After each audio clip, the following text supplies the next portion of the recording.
सर्वप्रथम मांडा टिटवाळा परिसरातील सर्व नागरिकांना गणेशोत्सवाच्या शुभेच्छा देतो।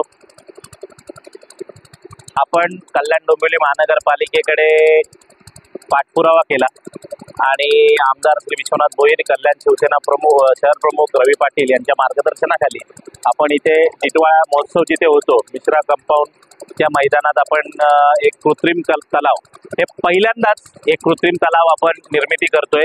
एक छोटेखानी हा प्रयत्न आम्ही यंदापासून सुरू केलेला आहे।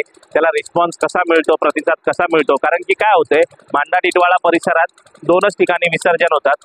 ईस्ट साईडला एक टिटवाळा स्टेशन जवळ मारुती मंदिराच्या इथे जो तलाव आहे तिथे, आणि एक नदीवर काळू नदीवर, त्याच्यामुळे तिथे गर्दी खूप असते। आणि आता तुम्ही बघत असाल तर ह्या गर्दीच्या ह्याच्यात बरेचसे विविध प्रकार होत असतात, त्याच्यामुळे धक्काबुक्की चेंगराचेंगरी होऊ शकते म्हणून, आणि कुठेतरी पर्यावरणाचा ऱ्हास होत असतो। त्याच्यामुळे याच्यामुळे आपण ही सर्व समीकरणं एकत्रच हे करून आपण ह्या कृत्रिम तलावाची उभारणी करत आहोत। निश्चित आम्हाला असं वाटतंय की याला सर्व नागरिकांनी खूप चांगला प्रतिसाद द्यावा।